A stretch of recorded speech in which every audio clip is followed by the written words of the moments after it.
DNA replication is a very complex process that involves lots and lots of enzymes, but I'm not concerned about you knowing every single one of the enzymes, what their names are and what their functions are.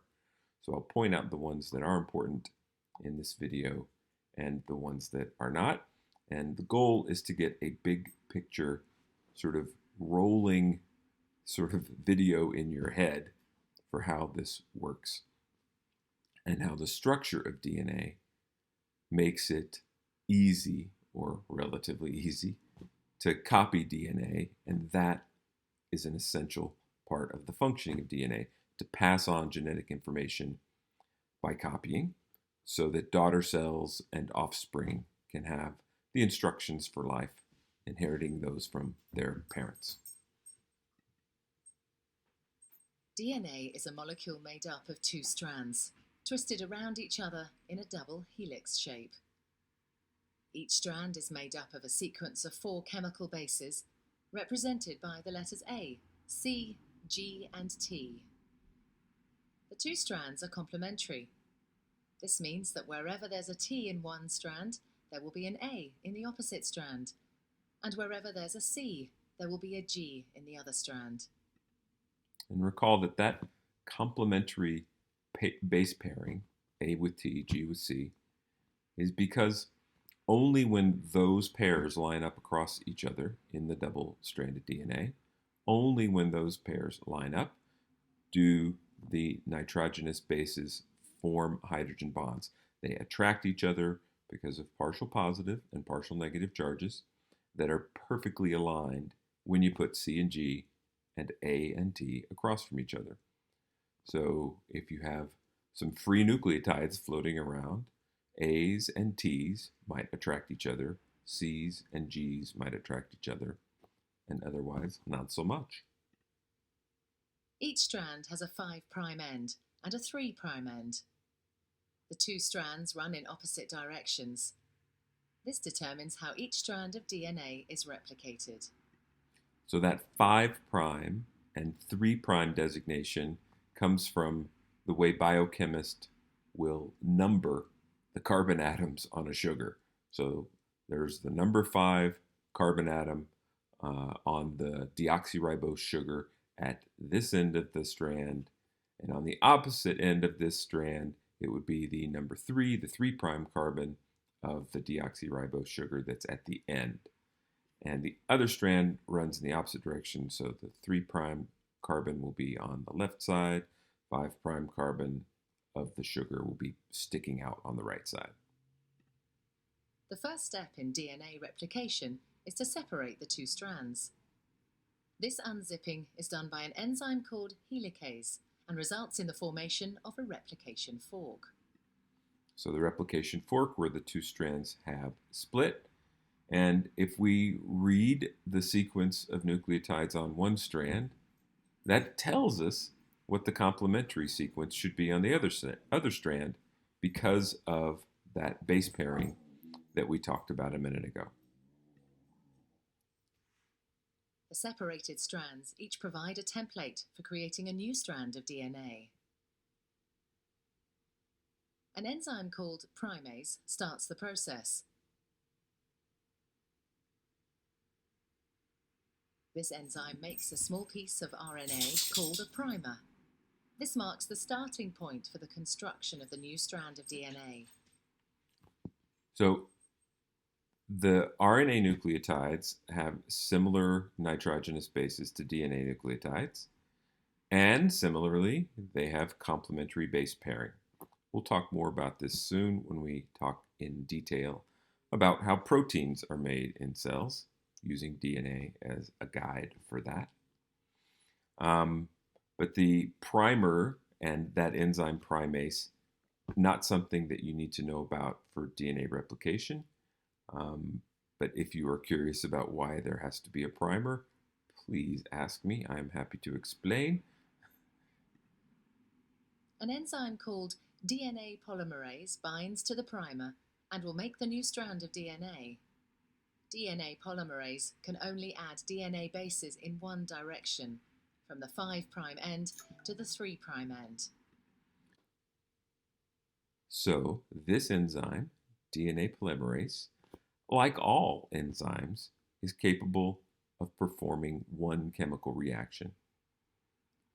And in the case of DNA polymerase, that chemical reaction is it can attach a free nucleotide, and you see all of these nucleotides floating into the picture.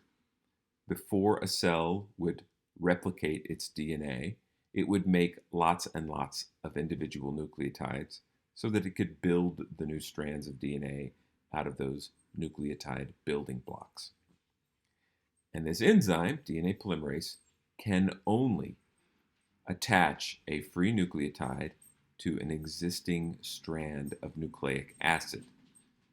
That is why there had to be a primer put down to begin with, because the DNA polymerase needs a strand of nucleic acid to attach the free nucleotide to.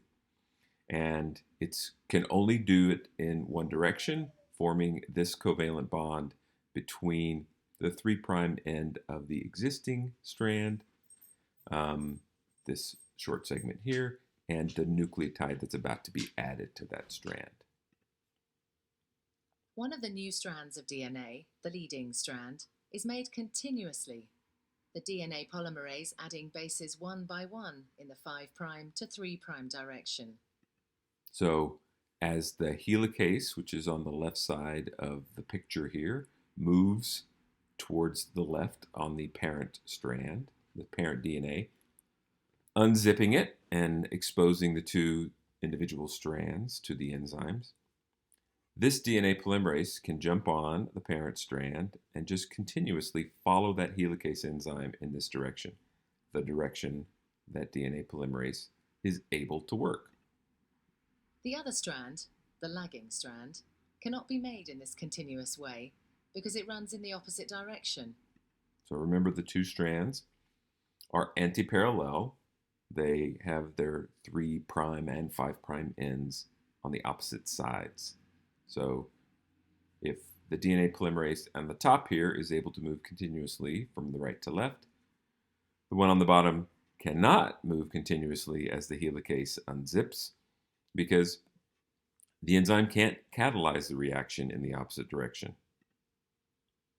The DNA polymerase can therefore only make this strand in a series of small chunks called Okazaki fragments.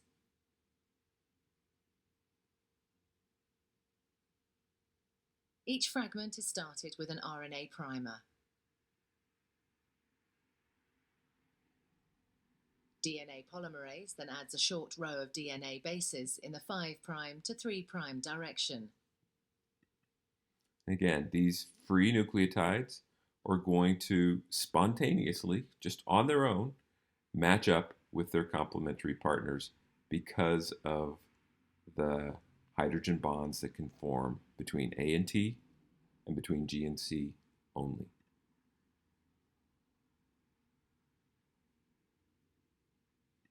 So as the helicase enzyme, which is moving towards the left on the left side of the screen here off the picture, as it opens up another segment of the parent strand of DNA, the enzymes hop on, create the complementary strand, and then jump off once they've reached a section that's already been made. The next primer is then added further down the lagging strand. Another Okazaki fragment is then made, and the process is repeated again. Once the new DNA has been made, the enzyme exonuclease removes all the RNA primers from both strands of DNA. Another DNA polymerase enzyme then fills in the gaps that are left behind with DNA. And when she said another DNA polymerase enzyme, it is a different DNA polymerase enzyme. There are multiple DNA polymerases. Each one of them can do a specific reaction. In this case, it can add DNA nucleotides to a gap that's been created after the RNA nucleotides have been pulled out. And I'm not going to ask you about the different DNA polymerases and I won't ask you about the primers. But again, if you're interested in knowing the fuller picture for how this works, it is super interesting, and I'm happy to talk to you about it. Finally, the enzyme DNA ligase seals up the fragments of DNA in both strands to form a continuous double strand. DNA replication is described as semi-conservative because each DNA molecule is made up of one old, conserved strand of DNA and one new one. So when those two strands from the original parent DNA were separated, they have separated for good, because each one serves as the guide for building the new strand, and the new strand is built right on there with the complementary base pairing. And now the two new double helices consist of an old and a newly formed strand. So they say it's semi-conservative, it's half conserved.